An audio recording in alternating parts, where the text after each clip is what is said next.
When it comes to the physical symptoms, hirsutism, acne, hair loss, I'm all about a dual approach, internal and topical. It doesn't matter how often you wax your face or you shave your face or whatever. If you're not doing anything internally to deal with the symptoms, then the hair is just going to keep growing back, and it is what it is. And if you want to just shave your face forever, then that's fine. But I think most of the people are on listening to this because they want a different way to get rid of it on a more permanent basis. Hello and welcome back to the podcast, Robyn. I'm so happy to have you back and to be recording another awesome and highly requested episode. We recorded our first podcast episode, I believe it was like a year and a half ago, I think. It was episode 7, and you were the first guest I had on the podcast, and we spoke about how to regulate your menstrual cycle with PCOS, and you gave some awesome tips in that episode. So I highly recommend you listen to that episode after listening to this one, of course. But anyway, so since 2018, things have changed in your life, good changes like becoming a mum, which is an amazing thing, growing your Hormone Diva community, and continuing to provide tons of amazing value and programs for the PCOS and endometriosis community. Some of these programs that you've just started this January was the Detox program, and you're continuing your PCOS bootcamp. So can you just share a little bit more about you and what you've been up to since the last time you were on the podcast, just so people can find a little bit more about you? For sure. Yeah, my life personally has changed completely since the last time we talked. I was living in a different place. So I've moved since then. I got pregnant, which was a surprise, but a totally welcome one.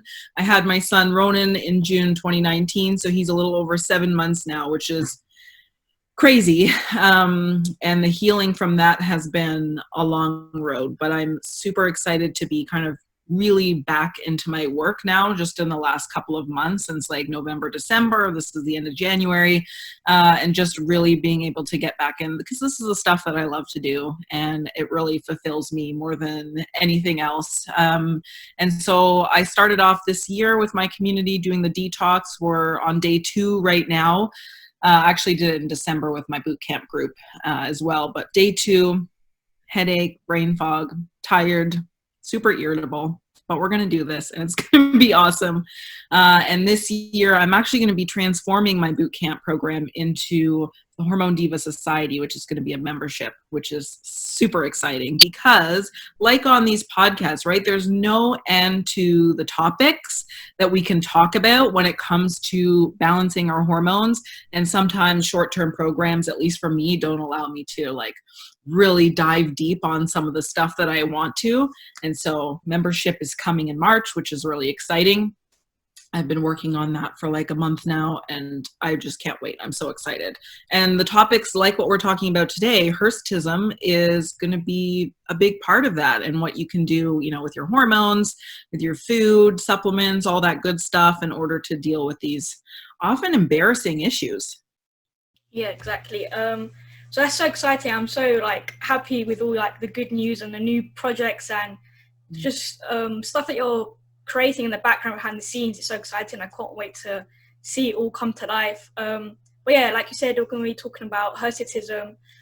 So I guess we can just jump straight in and address like what is hirsutism, what causes it, what's the exact thing behind that causing it to come about, and then we'll just delve into like what you can do about it further down in the interview. So what is hirsutism?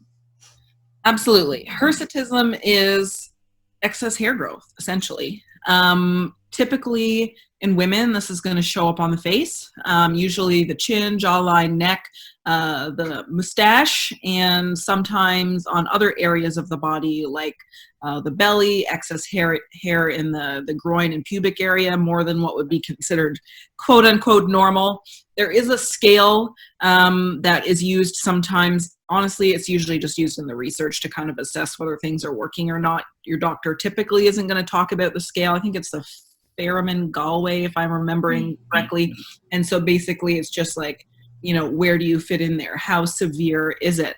And with PCOS, this is one of the main outward physical symptoms that we might be dealing with, besides like acne or hair loss or weight gain, of which I've had all of the above.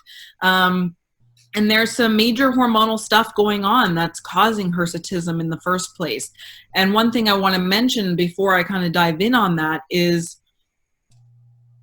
you can have quote unquote normal levels of some of the hormones that we're going to talk about and still be getting these symptoms and still have those hormones be behind the symptoms, even though your labs are normal. We'll kind of talk about that a little bit.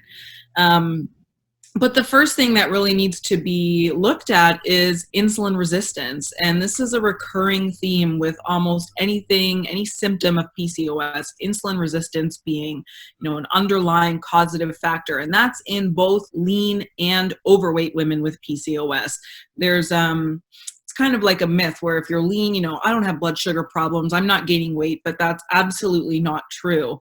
And insulin resistance, when you have that, so that's, to back up a little bit, insulin resistance is when your body is not recognizing the signals of insulin anymore. Insulin is supposed to have like a key to open your cells so the sugar can get in, so that energy can be produced, your cells can function, so on and so forth. But with insulin resistance and PCOS, it's almost like your cells have changed the locks, and so the key that insulin has no longer works.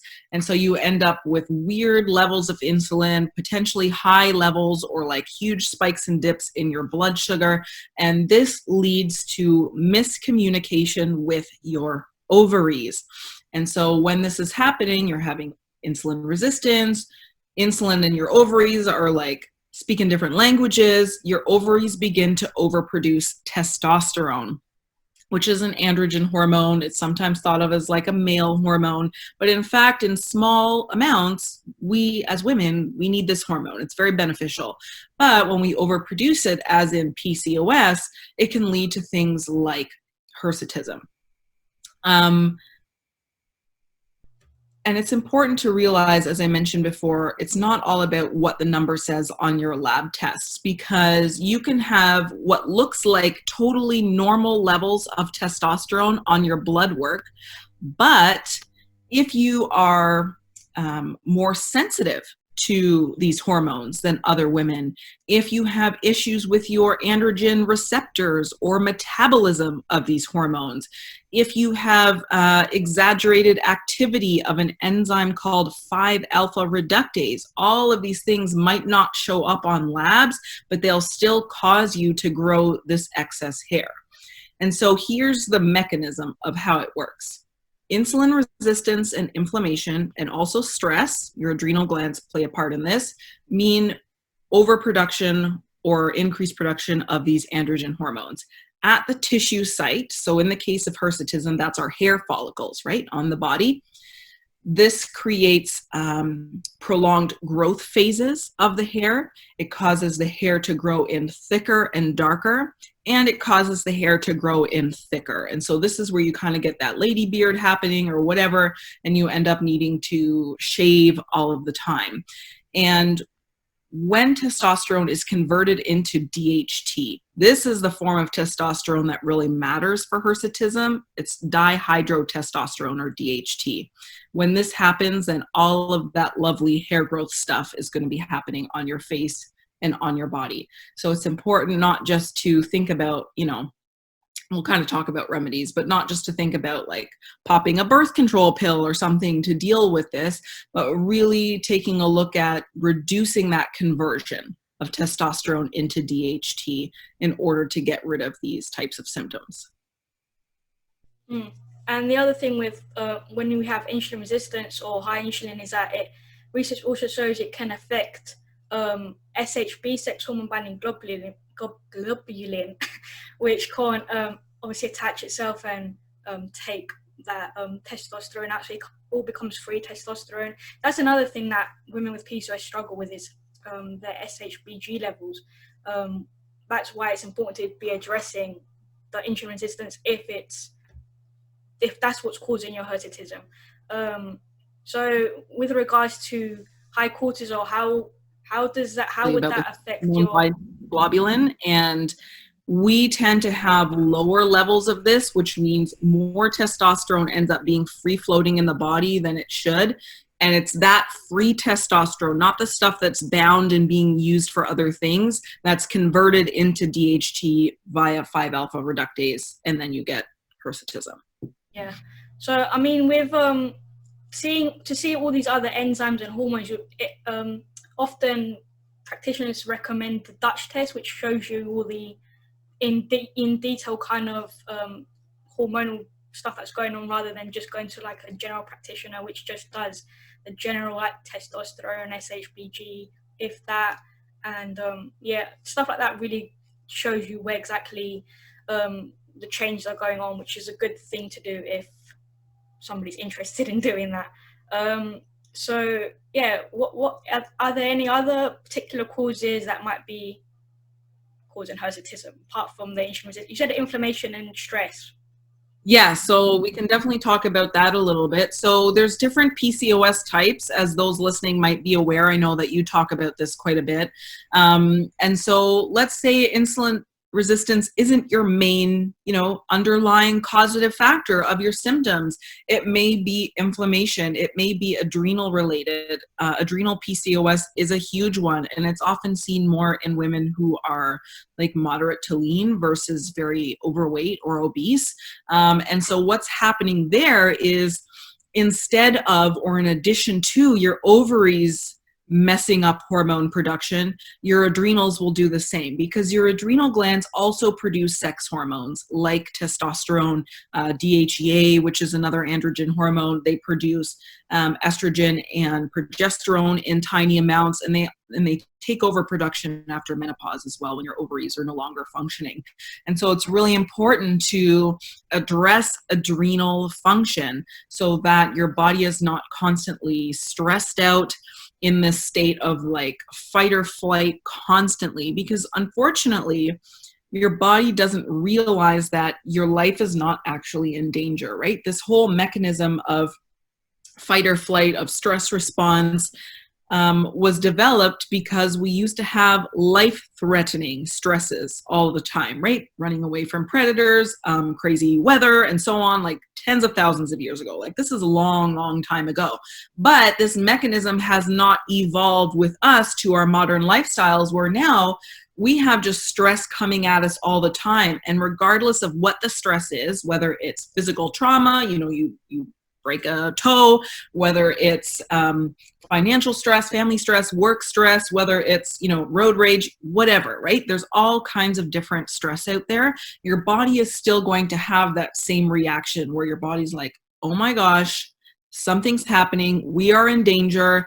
Stress response, let's go. And they're going to secrete all kinds of stress hormones, like cortisol is kind of a big one a lot of people have heard of. And when this happens, then you end up with more insulin resistance, because your body needs more sugar to deal with the perceived threat. You're going to end up with higher levels of inflammation, and you're going to end up with those hormones like testosterone and other androgens being produced in the wrong amounts at the wrong times. And so managing stress is incredibly critical for dealing with not just hirsutism, but honestly, almost any symptom of PCOS. Like, when I was first on my journey, one of the big things that I dealt with was irregular cycles. And I worked on my insulin. I kind of had the diet where I was like, yeah, this seems to be helping a little bit. My cycles went from every 3 to 4 months to every 2 to 3 months. And I was like, this is great. But it seemed to plateau, and I could never get it below that point. And it wasn't until I started focusing heavily on my stress and supporting my adrenals that I was able to regulate my cycles. And it will also have major effects on androgen production and the symptoms like hirsutism, acne, and hair loss, for example. So really important to pay attention to stress. And I think more than anything, this is an area that most women are not addressing with any regularity, at least. They might be like, oh yeah, once a month I go for a massage or whatever, or once a month I scream into a pillow, or whatever it is. But it needs to be a regular, consistent thing, just like your diet, right? And so that's a huge component of that. And then there's the inflammation part of the spectrum, which in PCOS, there's often low-grade chronic inflammation in all of us. And unfortunately, that's another thing that doctors typically are not testing for. They're going to test your sex hormones, testosterone, estrogen, progesterone. That's fantastic. They might even test your blood sugar, but they're not typically testing for inflammation using something like C-reactive protein, CRP. And if you have this inflammation, this one makes insulin resistance worse. Two, puts your body or keeps your body in that state of stress, that kind of fight or flight that we've been talking about. And so again, you end up with weird stuff happening with your androgens, higher conversion of testosterone to DHT, and then you get the hair follicles, which are growing in thicker, faster, they're in the growth phase longer, and so on and so forth. And so you can see kind of like everything is connected. Insulin resistance is a stress on the body, makes the adrenals worse, as is inflammation. Inflammation makes insulin resistance worse. Stress requires more sugar, so you end up with more insulin resistance, and that's inflammatory, so you get more inflammation. And it's just kind of back and forth, and this huge vicious cycle that needs to be addressed in order to really get a true handle on something like hirsutism versus just, waxing every 2 weeks for the rest of your life or shaving every day. Exactly. It's really important to be addressing all of these root causes, because it, like you said, it could be just a mix of all three, or just two, or just whatever it is.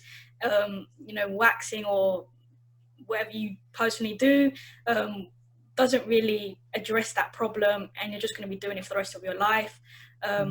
But yeah, like you said, the whole thing with adrenal PCOS and high cortisol, it's something I feel like everyone is just like experiencing.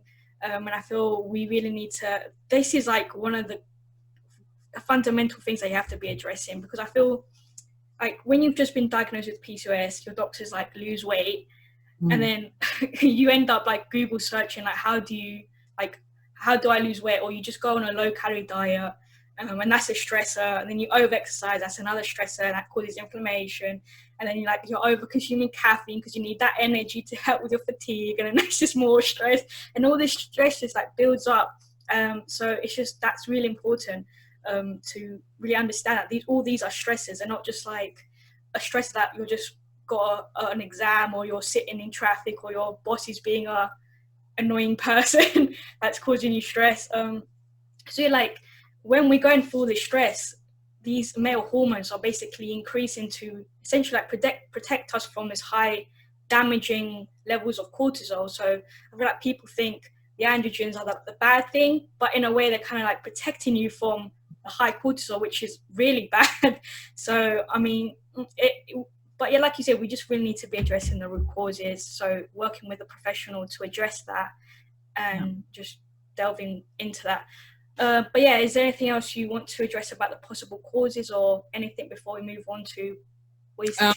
I think just one last thing to add, to our stress conversation, is that women with PCOS in general already have issues with cortisol and adrenal stuff without any other stress that might be happening in our lives or to our bodies. We just have that as kind of a baseline, just like we have as a baseline kind of low-grade chronic inflammation.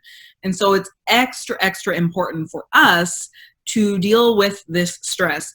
And it's honestly not even about stress reduction, because there's always going to be stress.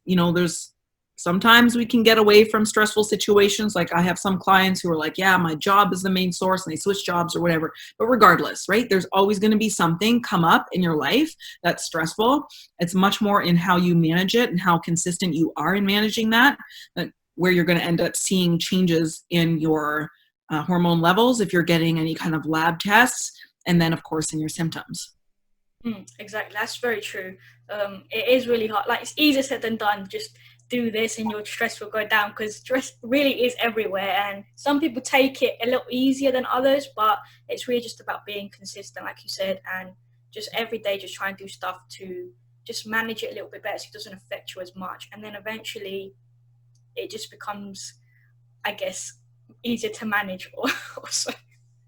Yeah, it's like a habit, right? It's like anything, just developing a habit. Just the stress management, the self-care, the whatever you want to call it, is just part of your life, like brushing your teeth, like eating dinner, like going to the bathroom, whatever. It just becomes habit eventually, but it's a matter of finding things that actually help you and you enjoy and actually doing them. Exactly. Before we move on to possible ways to treat, is there any other possible causes apart from what we mentioned and PCOS that can be causing hirsutism? So, like, I don't know, some people might not have PCOS, but they have hirsutism. Is there any other potential explanation?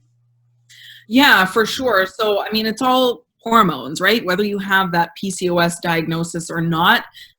Sometimes this can be seen in women with adrenal problems that affect their periods and their hormones without PCOS at all.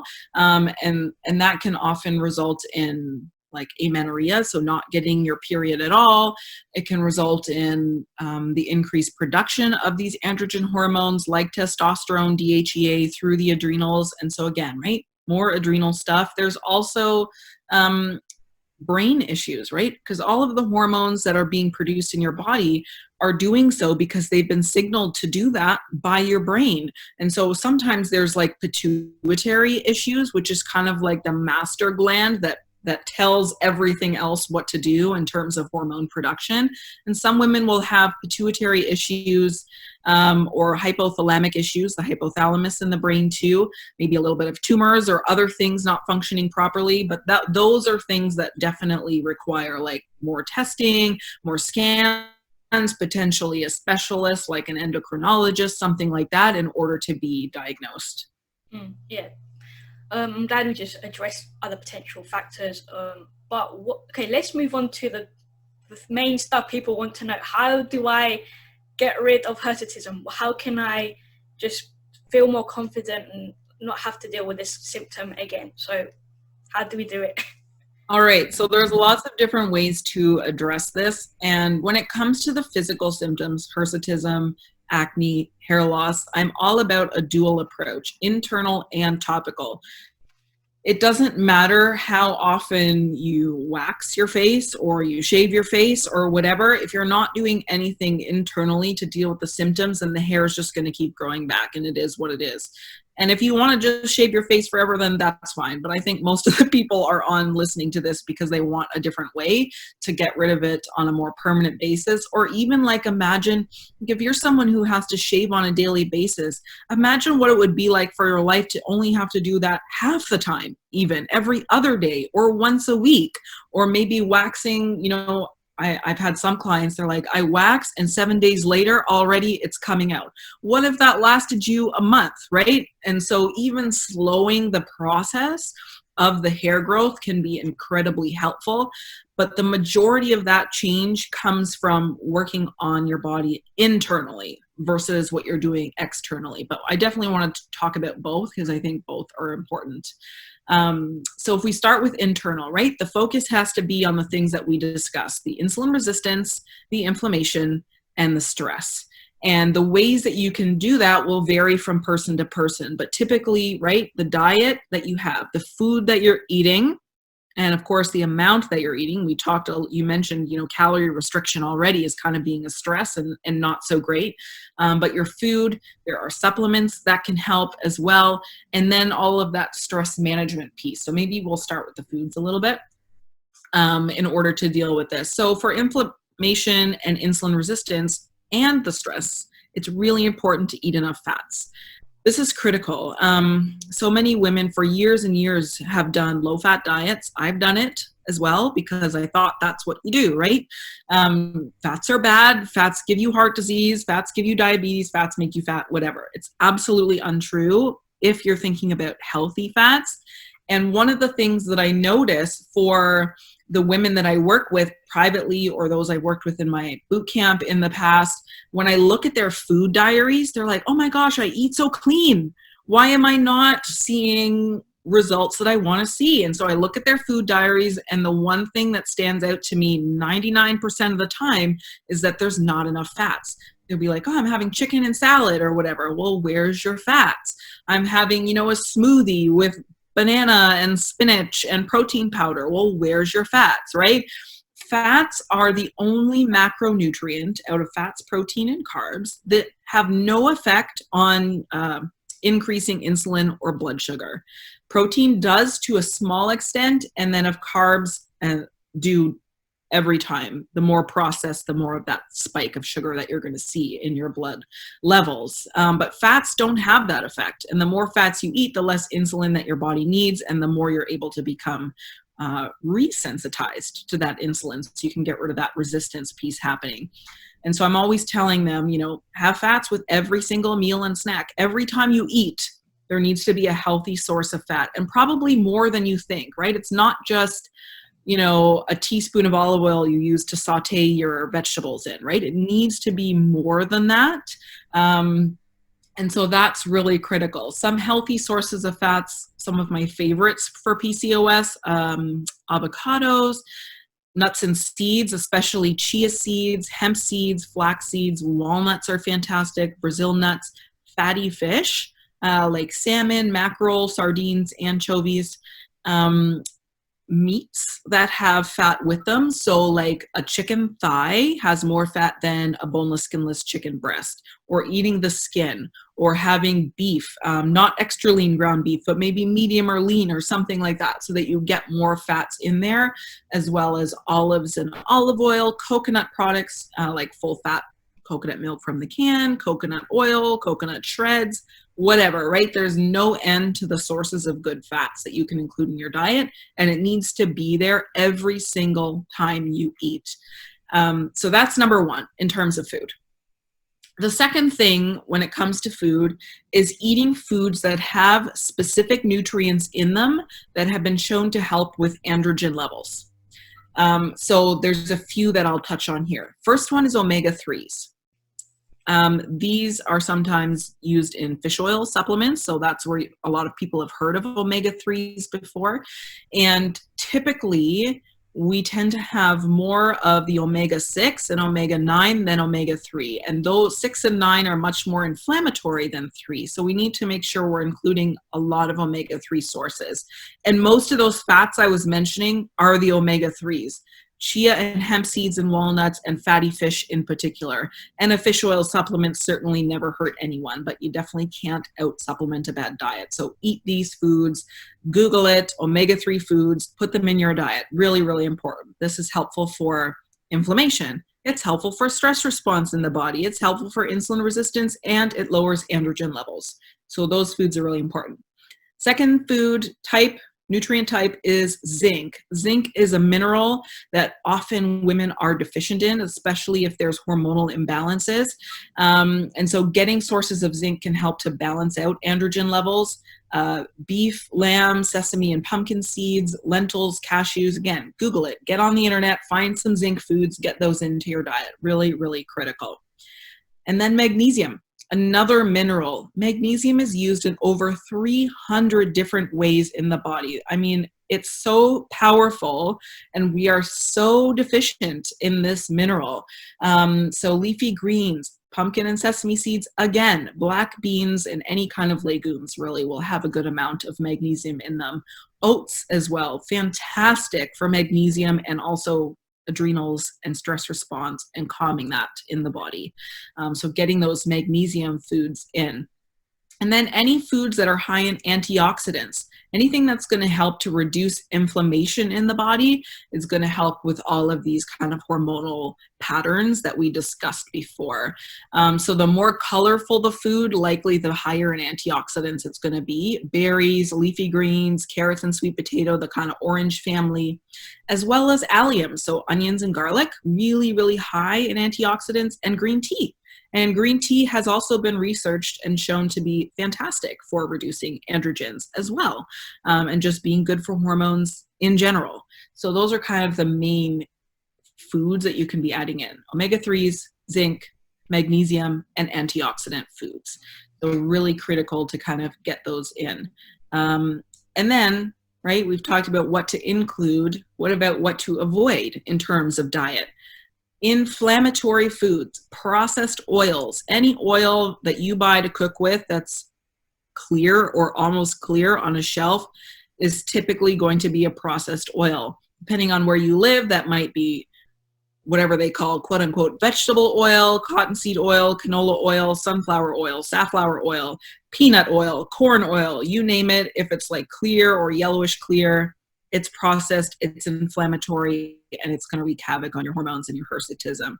Another food is dairy, unfortunately. Sorry for all my cheese addicts out there. But dairy is a big one. It has a huge impact on your insulin resistance. And it's not the lactose, which I think is like a miscommunication. A lot of people are like, well, I have lactose-free milk. Like, what's the big deal? It's not actually the lactose. It's one of the proteins called A1 casein. And it actually is kind of like an opiate, acts like an opiate. So that's why dairy is super addictive. And people are like, I can't give up cheese. I can't give up cheese. You can give up cheese. It's tough. I promise you can do it. But dairy, the A1 casein, messes with insulin sensitivity in the body and is highly inflammatory. And most women with PCOS do well eliminating dairy for a period of time and then testing it. If you do okay with small amounts of organic dairy or or goat or sheep dairy instead of cow dairy, because they don't have that A1 casein as much, might be better option for you. But you only know by doing a complete elimination and then trying it in small amounts. Great tips there. And I just, let's kind of backtrack to the fats bit. And I just wanted to point out that obviously we know keto diet is the high fat diet. Everyone in the PCOS communities at one point tried the keto diet. And I just want to say that it's the fats that people eat on the keto diet that basically help with, is why they kind of feel better with their symptoms. But on the other kind of like spectrum with the keto diet is obviously when you're eliminating carbs, and you say it's the carbs, because you're eliminating carbs, that it helps with insulin. What would happen if you actually reintroduce the carbs? It hasn't exactly helped.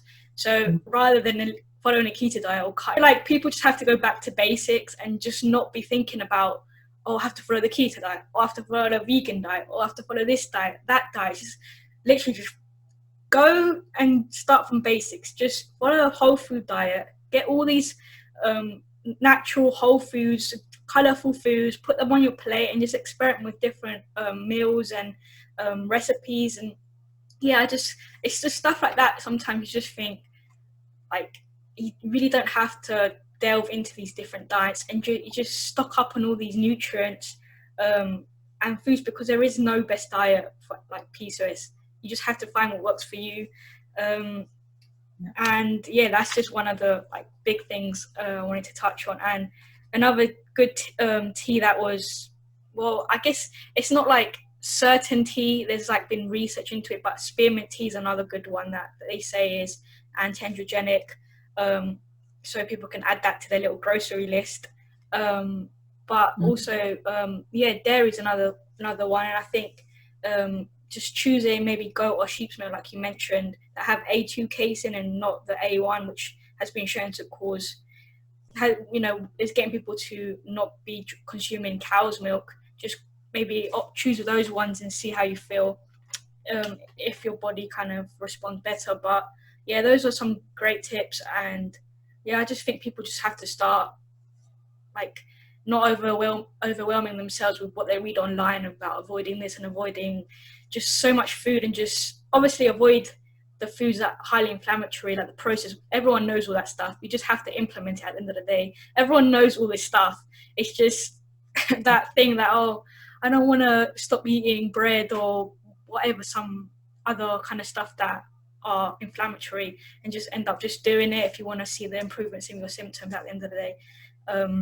Absolutely. That's so important, because it's not even so much how many different things you avoid, but the intention behind the foods that you include that's really key. And that's where a lot of the labeled diets like keto fail you, because they're much more about what you avoid. Avoid carbs. Don't go over whatever it is, 25 grams of carbs a day. And then it's almost eating disorder territory, and women with PCOS already struggle with this in huge numbers. So absolutely focus on the things that you're including, and one more note on the keto diet. Honestly, it's a stress on the body. And typically, if you see results in the beginning, the longer that you use it, the worse you're going to end up feeling. And this is the pattern that I see all the time. They'll be like, oh yeah, in the first few weeks, I felt fantastic. I lost 10 pounds, whatever. I got a period, etc., so on and so forth. And then it's like 3 months in, they're like, why has all my weight come back? Where did my period go? Why am I so angry all the time? Why don't I sleep at night? And it's because you're avoiding but not including the right things. And diets like keto will also prevent you from being really varied in the types of foods that you're eating to get enough nutrition. So if you don't have enough carbs in your day to have like black beans, which are full of magnesium, or a friggin' sweet potato, which is like one of the most amazing things in the world, then you're really missing out on all of the benefits that those kind of foods have for you simply because they're quote unquote too high in carbs. But I'm glad you mentioned the spearmint tea. I actually had that on my list to talk about in terms of like supplements. Maybe we want to dive into some supplements a little bit. Yeah, and I just want to point out that you mentioned that obviously when you're on the keto diet, you're not eating carbs, so you're not getting that much fiber. And research shows that women with PCOS have less diverse gut bacteria. So, I mean, you feed your good gut bacteria with fiber, so you have to give it the stuff it needs to thrive, because then unhealthy gut can affect your immune system, your mood, your digestion. So all this stuff it really needs to be addressed and just be focusing on supporting your body and nourishing your body. But yeah, let's just move on to some of the other like supplements and other ways to help.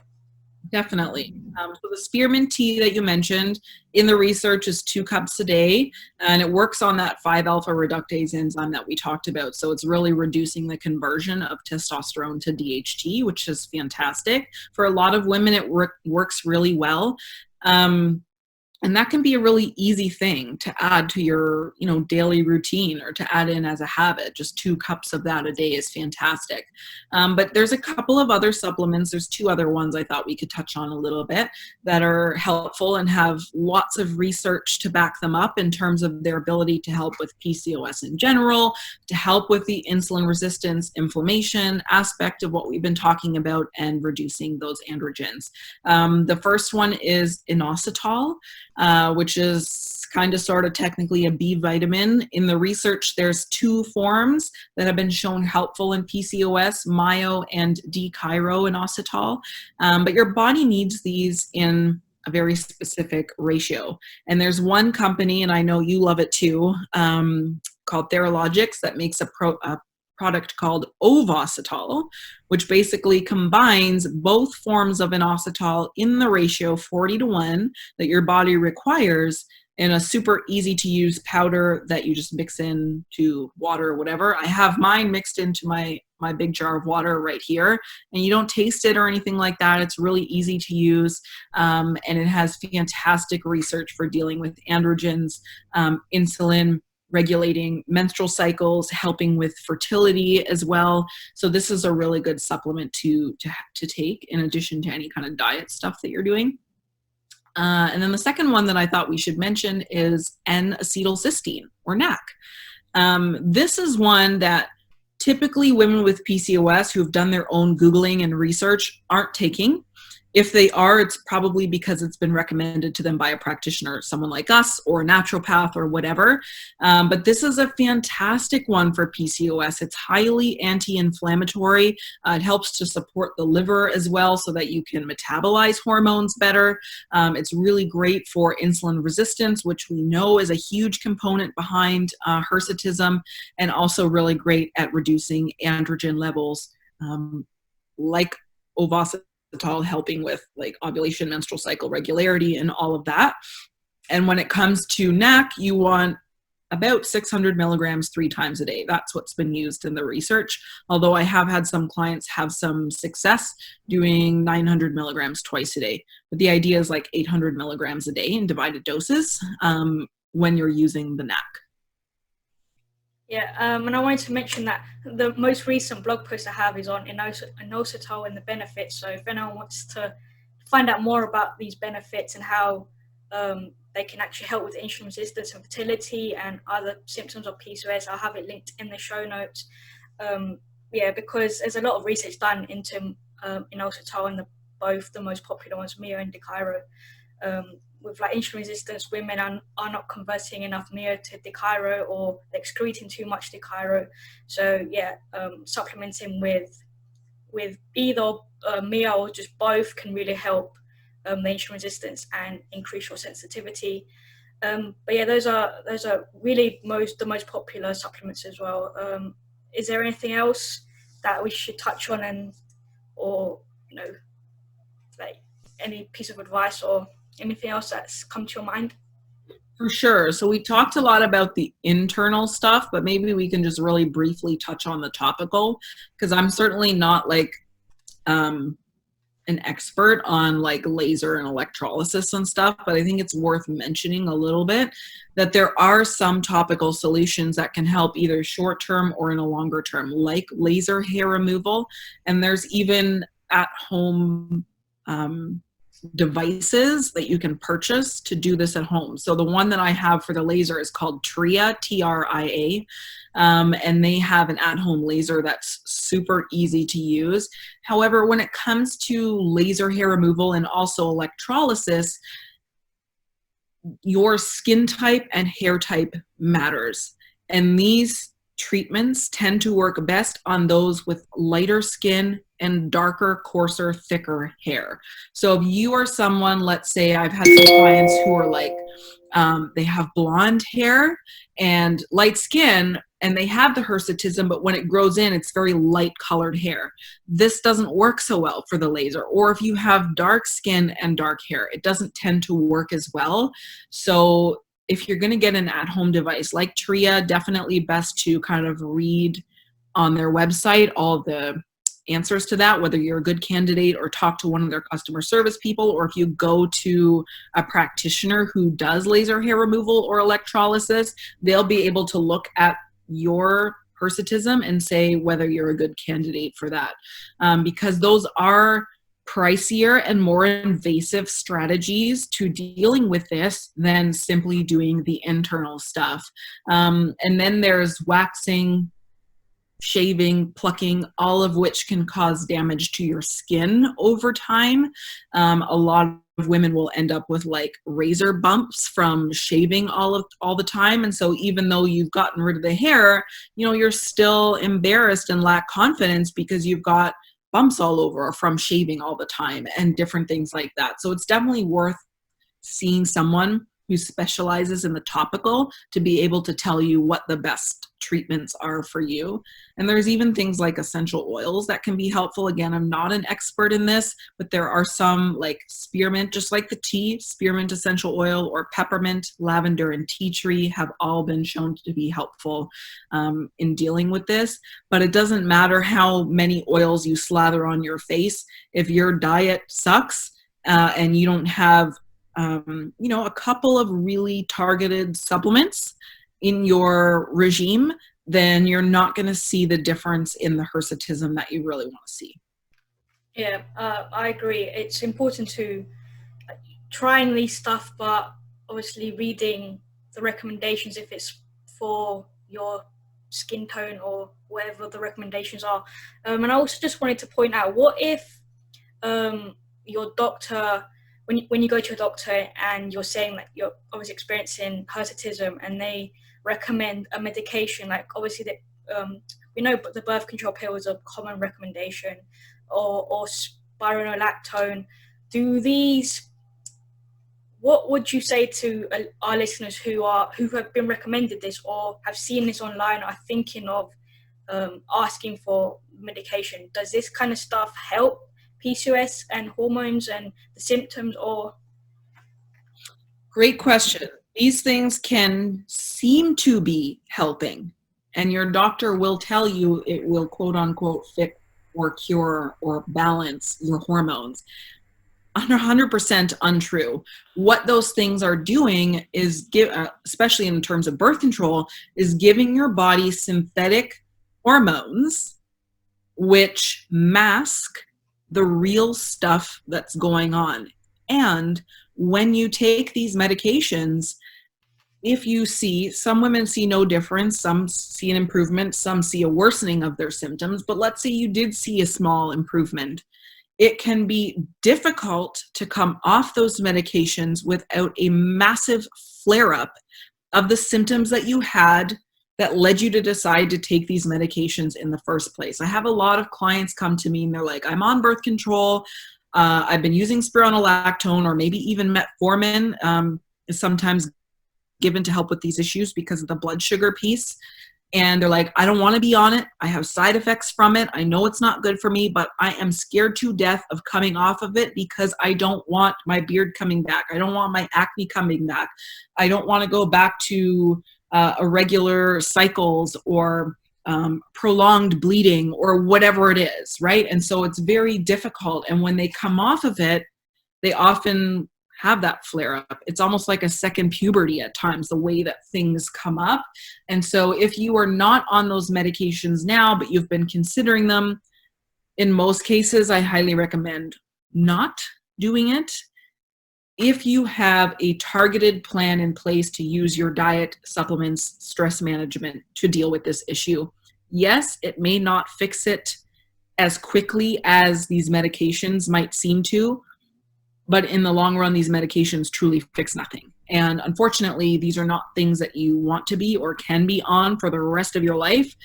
And when you come off them, it can be an absolute nightmare. So whether you deal with this now naturally through some of the things that we were discussing, or you take the meds and you end up having to deal with it later, it still has to be dealt with at some point, right?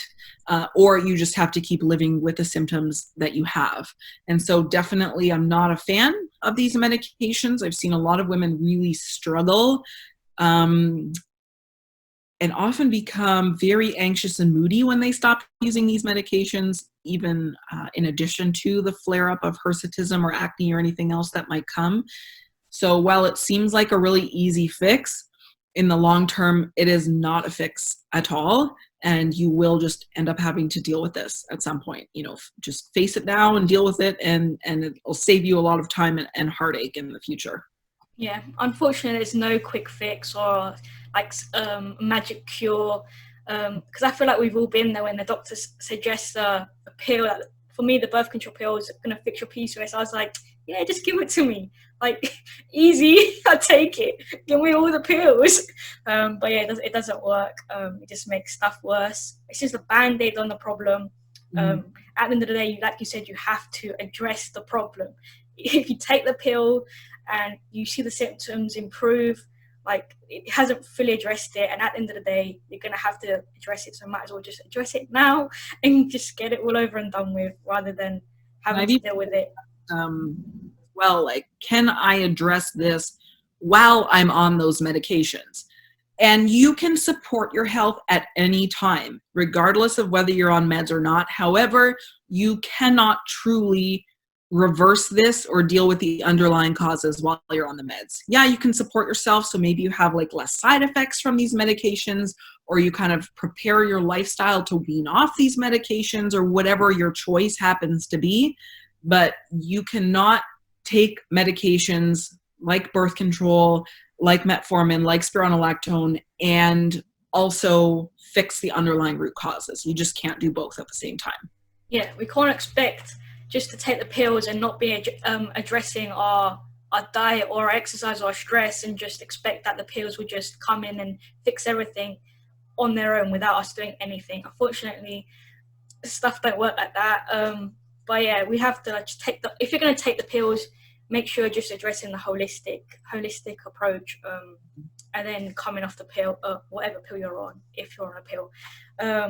But yeah, I think we've covered quite a bit of stuff and some really great tips, a valuable episode again. What's your biggest tip or your final piece of advice that you would give our listeners who are going through hirsutism now, or just on their PCOS journey, to give them a bit of extra motivation? Mm-hmm. I think it's really important to realize you're not alone. It can seem like you're the only woman in the world who has to shave their face. And you can see people on Instagram, you can see your coworkers, people on the street, and you assume that they don't have these issues. But a lot of us do. A lot of us do. And it is incredibly embarrassing. It can be isolating.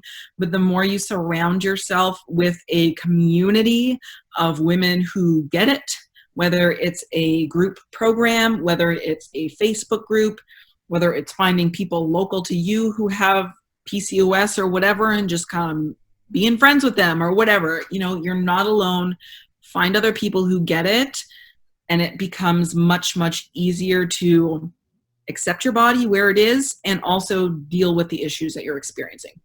Exactly. I think what you said is really important. I think having a community around you really keeps you going on this journey, because there's going to be those low times where you're just like, what's the point? we've all been there.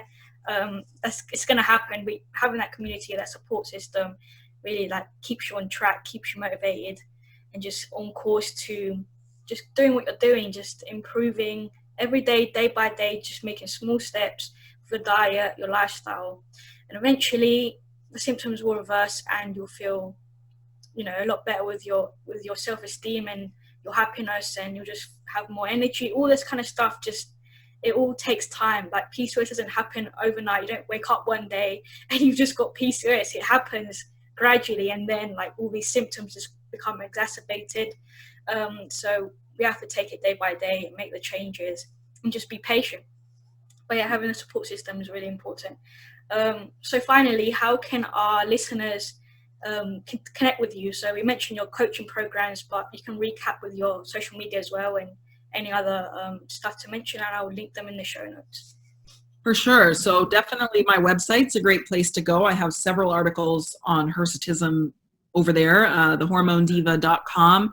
I also love to hang out on Instagram posts and stories. I find that is just super fun. So definitely go and find me over there. I'm the Hormone Diva there. Any social platform, it's the Hormone Diva. YouTube, Facebook, Instagram, etc. I'm over there as the Hormone Diva. Come and chat with me. I love getting DMs as well, so please feel free to approach. And when you start following me and get in my community, when I have more information about that membership, oh my gosh, it's so juicy. I can't wait. I will be able to share it with you. Awesome. I have everything linked in the show notes, and I highly recommend that you go check out Robyn, follow her on everything. Send her a message, just tell her that you listen to this episode, and just whatever, anything, just reach out. I'm sure she'll appreciate it. But yeah, thank you so much for taking the time out of your day to come on the podcast once again. I really enjoyed chatting with you, and I hope our listeners learned about hirsutism, gained some great tips, and are now motivated to crack on and make those changes. Definitely. Thanks so much for having me.